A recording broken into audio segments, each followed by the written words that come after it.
Series 28 of the LEGO Collectible Minifigures line was okay, but not one of my favorite series. However, when I saw Series 29, I got super excited. I was stoked. There are some great new pieces in there, some pieces that are repurposed, and some really cool figures that could be used in a LEGO city or for Dungeons & Dragons miniatures. And my nostalgia is running a little wild with that cosplayer dressed up like a LEGO bionicle figure. I probably don't need an introduction at this point, but it's Travis from Build with Travis, and I have a full set of Series 29 that we're going to take a look at today. So thank you for tuning in. If you are a subscriber, thank you. You are awesome. If you haven't subscribed yet, I would love for you to do that. It helps me out and costs you nothing, but I'd also love to hear from you in the comments. But enough about that. Let's dig in. As I am filming this video, I am literally just opening these figures at random, so these are in no particular order. There are definitely some figures in this wave that I am more excited about than others, and I will probably mention that as I go through each one. But just so you know, these are not in any type of order. They are just me randomly, as you see, opening the boxes. Which is kind of funny that I ended up opening the figure that I'm probably the least excited about, the soccer player. I'm not really much of a sports guy, and so this one isn't really appealing to me, but I will admit, he is still pretty cool. Got some great printing on his legs as well as his torso, and it's cool that both of his arms are different color, printing on the back, two-sided head, and so overall, for a soccer player, he looks pretty good. And this hairpiece is pretty amazing looking as well. I love this. Not sure if this is a brand new piece or not, but definitely the first time I've got it. And really the best piece in this guy is the soccer ball. Yeah, it's a really awesome looking soccer ball. But here's your closer look at each of those faces. We've got the yelling face and also the smirk face. And I gotta say, for the figure that I was least excited about, he turned out really well, and he's a good looking figure. All right, who's next? Who's next? Oh, I was looking forward to this. We've got a elf and a unicorn.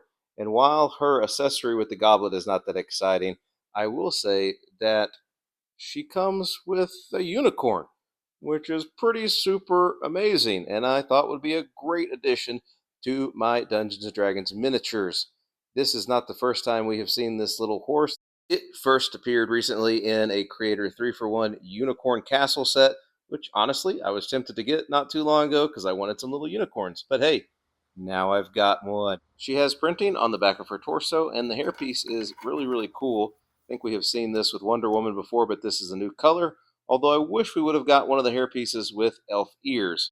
She also comes with a double-sided face. One is a smile, and the other seems to be maybe meditating or maybe even going to cast a spell, but she's kind of got a little magical glow in between her eyebrows.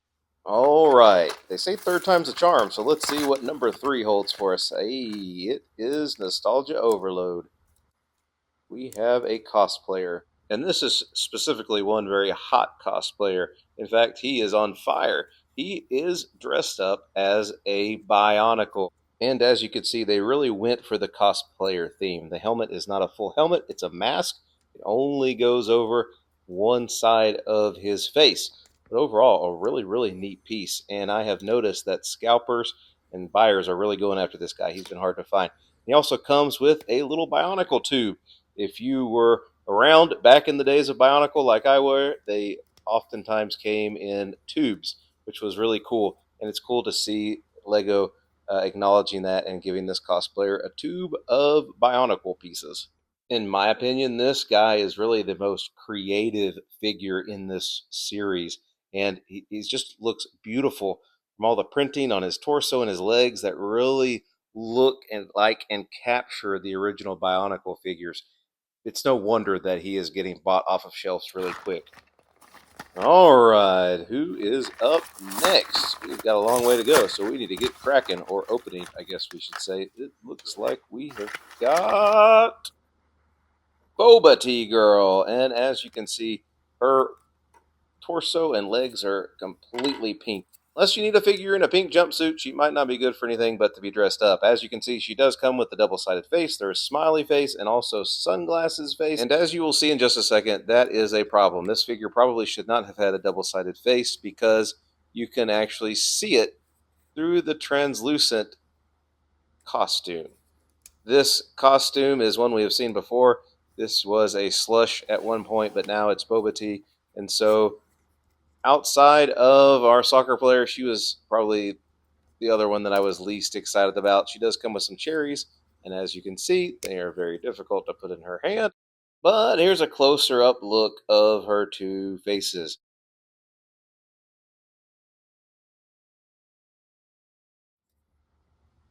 To me, it does stink that you can see her face on the backside of the costume.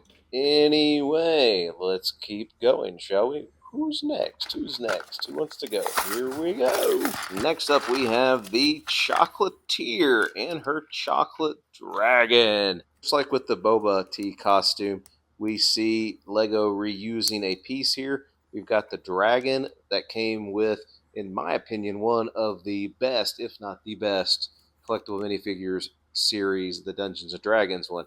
And so we've got a chocolatier woman here who has made a chocolate dragon, which is pretty cool. As you saw me just put together, Lego uses a very creative method to give us chocolate coming out of a bag here, and that is by using one of the wands from Harry Potter as the chocolate squirting out.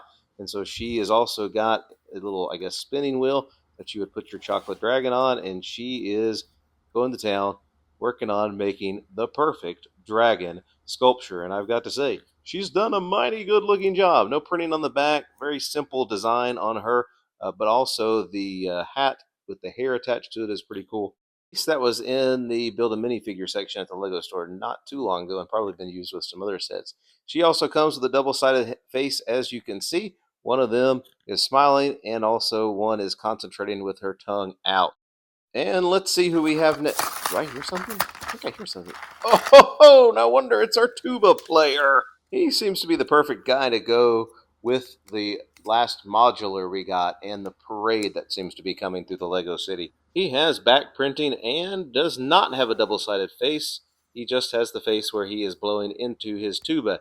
And the reason why I'm guessing is because he has a hat that shows off the back of his head. While he is a cool guy, the tuba was the part that I was really excited about. I love collecting Lego instruments, and I do not have a tuba. It's nice to have a tuba to add, and it perfectly, if you line it up just right, can go right next to his mouth where he is blowing into it, which is pretty cool, I think.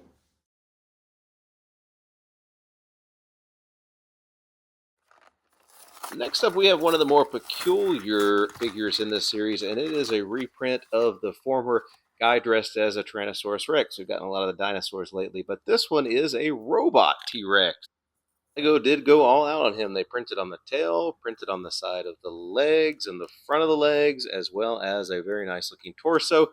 Not really sure what I'm going to do with a robot T Rex. And I don't know how I feel about his head.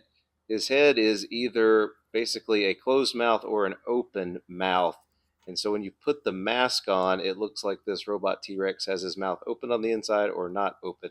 And so I don't know how I feel about it. It's interesting. And you could probably do some creative things with that head, but it's peculiar to say the least. And he also comes with a battery. I guess this T Rex eats batteries, not a carnivore. He's a batteryivore, I guess.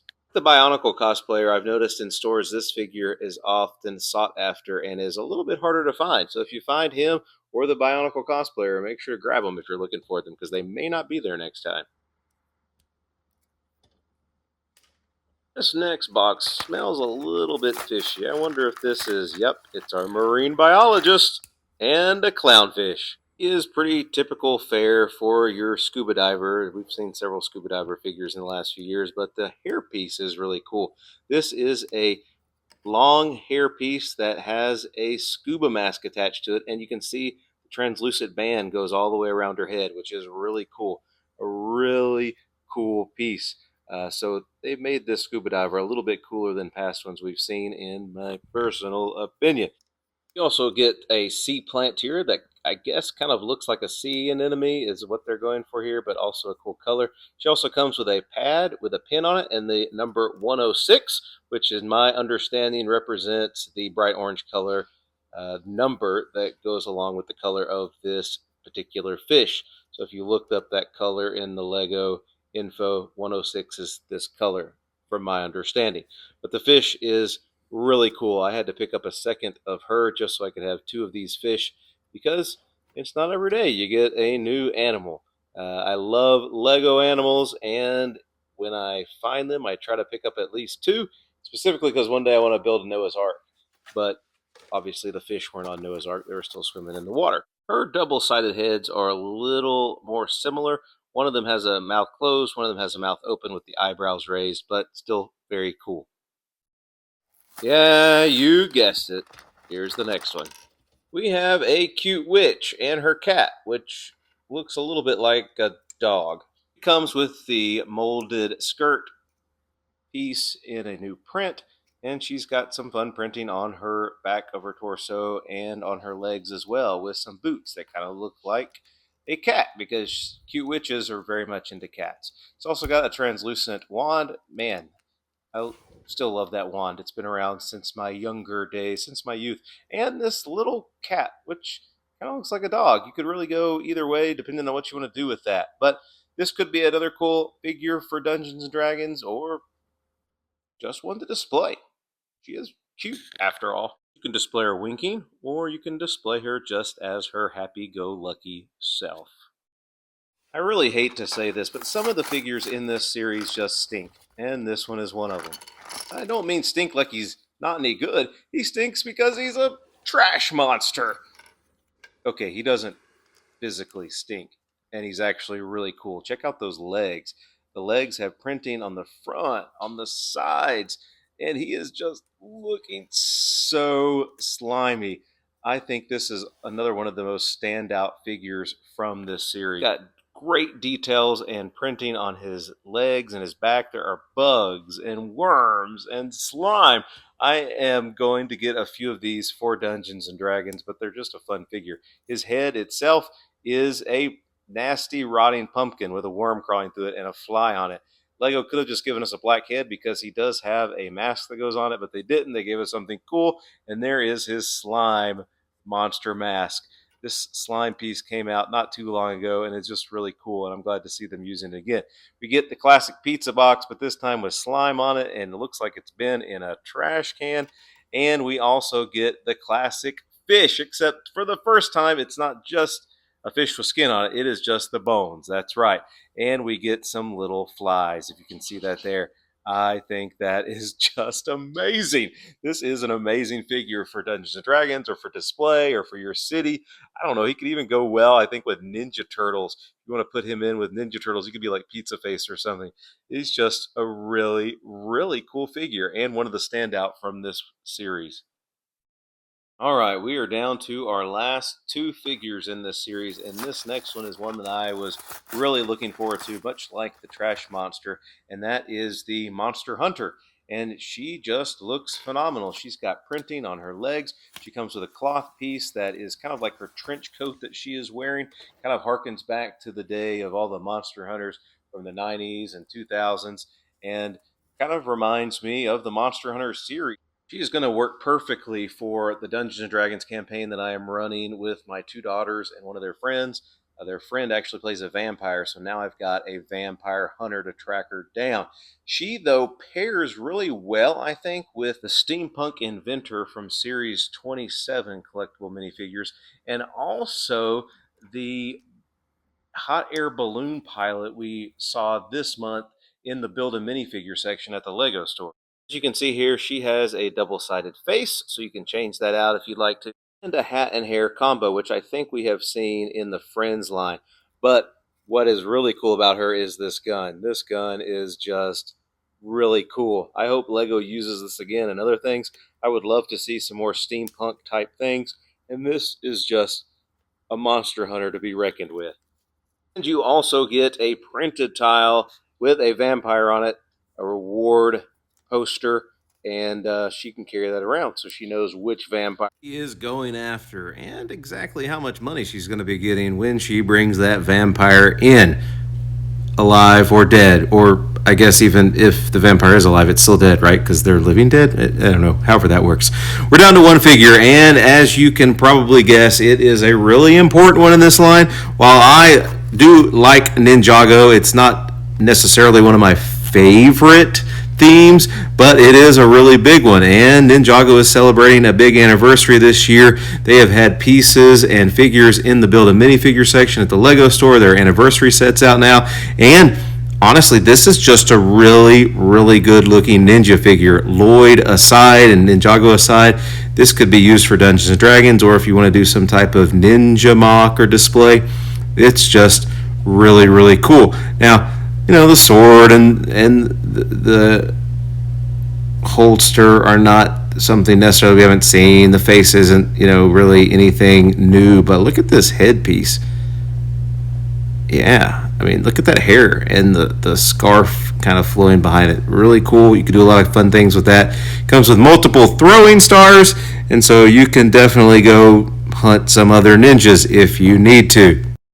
That is a wrap up on Series 29 of the LEGO Collectible Minifigures. Overall, a really great series and several figures you will want to get your hands on. Thanks for watching, and until next time, keep building.